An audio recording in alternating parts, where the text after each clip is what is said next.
Achou que lobby só se faz em gabinete de deputado federal?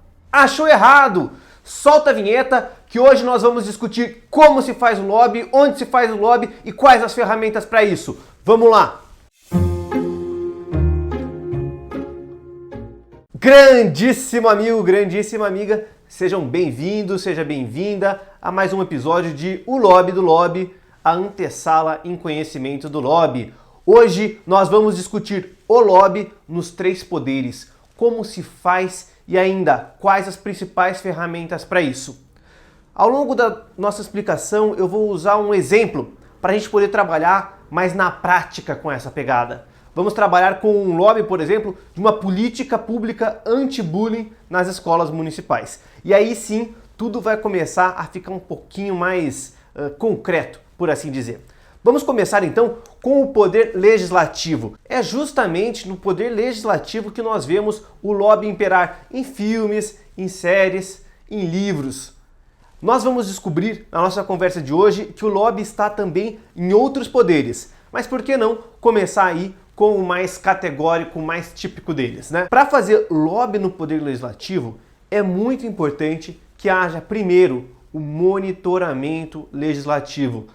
Quem está nessa esfera, quem está trabalhando nessas relações governamentais, tem que estar atento a tudo o que acontece na pauta legislativa. Não só em âmbito federal, lá em Brasília, mas também estadual. Na hora de defender interesses privados, nós temos que saber exatamente quais são as leis que se aplicam para o caso concreto, para aquele setor econômico, para aquele grupo de interesse, aquele movimento social. Para fazer isso, é necessário que haja muita pesquisa na área. Via de regra, o lobby legislativo ele se direciona a mudar uma lei ou a fazer com que ela permaneça como está em situações em que a lei começa a ser atacada. Para que isso seja possível, então, novamente, muita pesquisa de mérito, mas não apenas de mérito, de timing.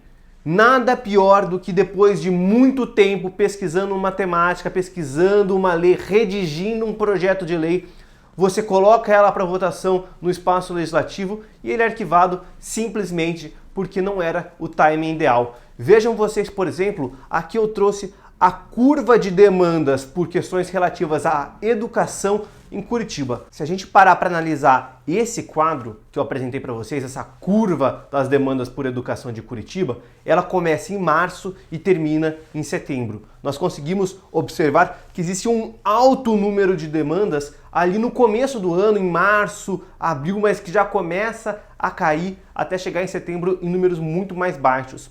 Isso porque é natural que as demandas por vagas em creche, as demandas para mais atenção à educação se concentrem no início do ano letivo. Então, se eu for tentar qualquer engajamento social, é muito mais provável que eu seja exitoso no começo do ano. Veja como é importante estar atento a esse timing. Agora, no Poder Legislativo, em Brasília, por exemplo, existem determinados espaços em que o lobby acontece de modo mais privilegiado. Esses espaços são comissões temáticas e nas bancadas e com os líderes do partido.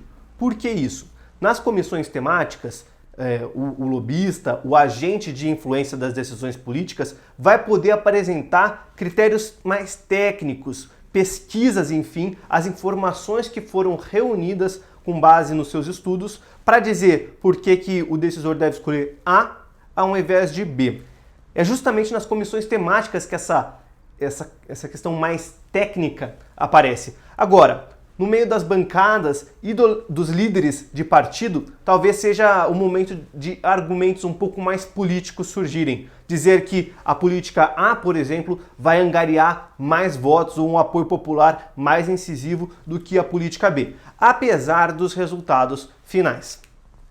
Vamos falar um pouquinho agora sobre o poder executivo. Virando a página, no poder executivo também existe o lobby. Claro, no poder executivo, ainda assim é novamente fácil de identificar a presença de lobby. Isso pode acontecer justamente nos chefes do poder executivo, então com o prefeito, com o governador, com o presidente da república, todos os seus ministros, secretários e por aí vai, mas também pode acontecer nas agências reguladoras. Com o chefe do executivo, normalmente o lobby é uma mera decorrência do lobby legislativo. Afinal de contas, ao final do processo de elaboração normativa, no final do processo legislativo, a gente tem a sanção presidencial, por exemplo, o momento em que o presidente vai se deter sobre o projeto de lei e vai dizer se concorda integralmente, se reforma em parte ou se veta o projeto como um todo.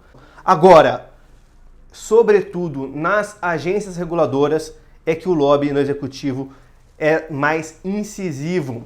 Inclusive, uma pesquisa realizada por Beth Leach e outros pesquisadores identificou que, com a expansão regulatória, com a expansão da atividade normativa sobre a iniciativa privada no âmbito econômico, as agências reguladoras começaram a virar verdadeiros ímãs que atraem os lobistas. Na medida em que o governo ou suas agências reguladoras, aqui eu gostaria de lembrar, Anvisa, ANEEL, a NTT, entre outras agências reguladoras aqui no Brasil, na medida em que elas são mais ativas, elas atraem a atividade de lobby consequentemente. Olha que interessante, o governo gera a demanda do lobby e não é o contrário, não é o mercado que o faz.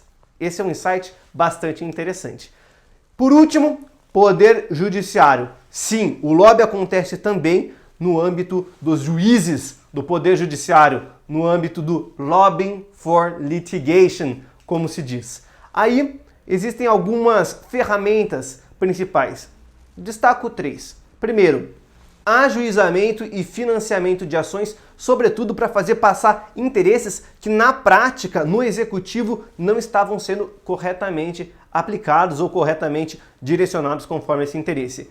A participação como amicus curiae, portanto, os amici curiae no plural, também é outra ferramenta bastante interessante. Amicus curiae são os chamados amigos da corte, né, que são especialistas temáticos, especialistas técnicos que são convocados pelo STF, pelo STJ, enfim, em julgamentos de impacto, em julgamento de questões relevantes do ponto de vista social, e eles vão fornecer informações para que o julgador possa decidir de forma mais técnica, normalmente quando os casos envolvem questões mais fáticas, não tão jurídicas. Nesse momento, grupos de interesse, grupos de pressão, aqueles especialistas de comunicação desses grupos, naturalmente vão querer se apresentar à corte para dizer por que este posicionamento deve ser adotado ao invés daquele. Por último, é possível que o lobby seja feito para influenciar as escolhas dos agentes do Poder Judiciário, sobretudo na alta cúpula. Vamos pensar aqui no STF, no Supremo Tribunal Federal, em que os ministros são indicados primeiro pelo Poder Executivo e depois sabatinados, examinados pelo Poder Legislativo, especificamente o Senado. Neste momento, sobretudo quando está indicada a vacância do ministro que ocupa atualmente a cadeira, prestes à indicação de um novo, é o momento ideal para tentar influenciar a escolha do novo representante máximo do Poder Judiciário.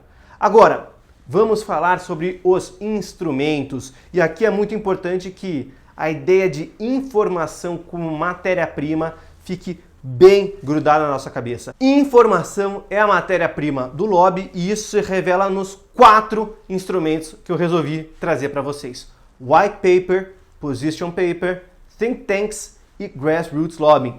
Esse monte de estrangeirismo vai ser bem explicado agora. White Paper, pessoal, White Paper é o instrumento que veicula uma pesquisa científica, que obedeça aos critérios científicos, que obedeça uma metodologia técnica que traga a impressão de imparcialidade. Então, nesse momento, os resultados, por exemplo, vamos voltar à nossa pesquisa de políticas públicas anti-bullying, poderão ser veiculados white papers que tragam informações claras sobre o impacto que o bullying infantil acarreta nos adultos, nos adolescentes, para a saúde mental das pessoas.